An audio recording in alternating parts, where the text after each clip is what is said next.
السلام علیکم پاکستان اور پاکستان سے باہر رہنے والے تمام پاکستانیوں، میں ہوں پروگرام ٹریل 5 کا میزبان فروخ نواز بھٹی۔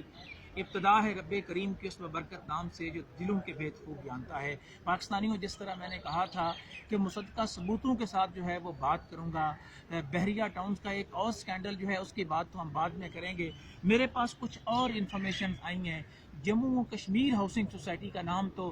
سنا ہوگا شہر اقتدار اسلام آباد میں رہنے والوں نے۔ تو جموں و کشمیر ہاؤسنگ سوسائٹی میں اربوں روپے کی جو کرپشن ہوئی ہے اس کی کہانی بڑی دلچسپ ہے۔ پاکستانیوں، 2013 میں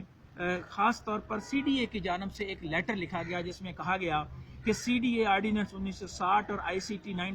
92 کے منظور شدہ لے آؤٹ پلان کو ایک طرف رکھتے ہوئے اربوں روپے کی امبیزلمنٹ، اربوں روپے کی کرپشن کے الزام لگاتے ہوئے سی ڈی اے کے ڈائریکٹر جو ہیں ایوب طارق، جو ہاؤسنگ سوسائٹی کا ڈائریکٹر ہے، اس نے ایف آئی اے کو لکھا کہ وہ اسلام آباد ہائی کورٹ کے جو فیصلے ہیں اس کی روشنی میں جو ہے یہ ایف آئی آر جو ہے یہ درج کرے جموں و کشمیر ہاؤسنگ سوسائٹی کی مینجمنٹ کے خلاف۔ لیکن پاکستانیوں،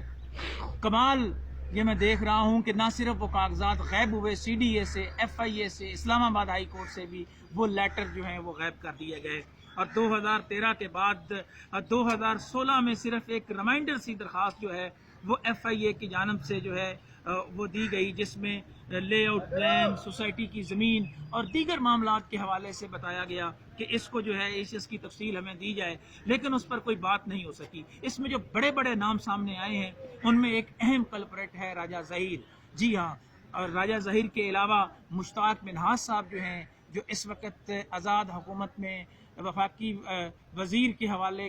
سے بھی بات جب آتی تھی تو وہ کہتے تھے کہ جناب فلاں وفاقی وزیر بتا دے، تو ہم بھی حیران تھے کہ ہمارا ساتھی مشتاق منہاس 6 سے 7 ارب کا مالک کیسے بن گیا۔ پہلے وہ میڈیا ٹاؤن ہاؤسنگ سوسائٹی کے صدر رہے، پھر وہاں سے وہ چھوڑ کے جموں کشمیر ہاؤسنگ سوسائٹی کے صدر بھی آئے۔ مشتاق منہاس کا اس میں نام آتا ہے، راجہ ظہیر کا آتا ہے، چودھری یاسین ہیں جو اپوزیشن لیڈر ہیں وہیں آزاد کشمیر میں، ان کا نام جو ہے وہ سامنے آتا ہے۔ لطیف قریشی ہیں، شجاع کیانی ہیں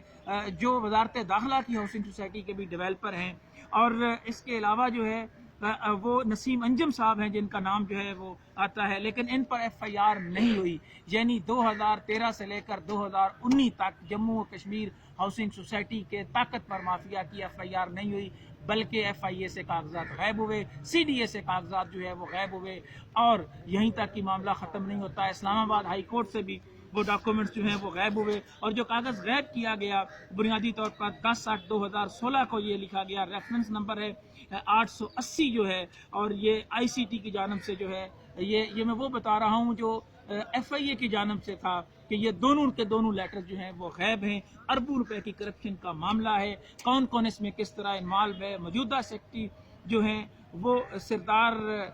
سبیل صاحب جو ہیں، یہ اس سے پہلے جو تھے وہ وزارت داخلہ کی سوسائٹی میں کس طرح رہے، آفتاب شاہ کا کیا کردار ہے، اور اس لیٹر کی مصدقہ کاپیاں بھی آئندہ پروگرام میں اپلوڈ کروں گا۔ لیکن یہ سوال چھوڑ رہا ہوں آئی سی ٹی کے سامنے کہ آپ نے اربوں روپے کی کرپشن کے حوالے سے سی ڈی اے کی، اپنے ادارے کی جو مدد نہیں کی، ہائی کورٹ کے فیصلوں کی بجائے وہاں سے کاغذ ہی جو ہے وہ نکال لیے گئے۔ یہ ہے طاقتور لینڈ مافیا کہ کس طرح لوگ جو ہیں وہ جڑے ہوئے ہیں اور میڈیا کی طاقت بھی حاصل کرتے ہیں۔ یہ میں سوال چھوڑ رہا ہوں پاکستان کی عوام، چیئرمین نیب اور آنے والے چیف جسٹس آف پاکستان کے لیے کہ وہ اس معاملے کو کس طرح ٹیک اپ کرتے ہیں۔ آئندہ پروگرام میں یہ تمام لیٹر اور تمام مافیا کے بارے میں مزید گفتگو جو ہے وہ نہ صرف وہ اس کے حوالے سے بتاؤں گا، بلکہ نیب میں ان کی انکوائریاں کیوں نہیں ہو سکیں، اس پر چیئرمین نیب اور چیف جسٹس آف پاکستان کو مصدقہ ثبوت بھی ان کے حوالے کروں گا۔ انہی خیالات کے اظہار کے ساتھ پروگرام ٹریل 5 کے میزبان فروخ نواز بھٹی کو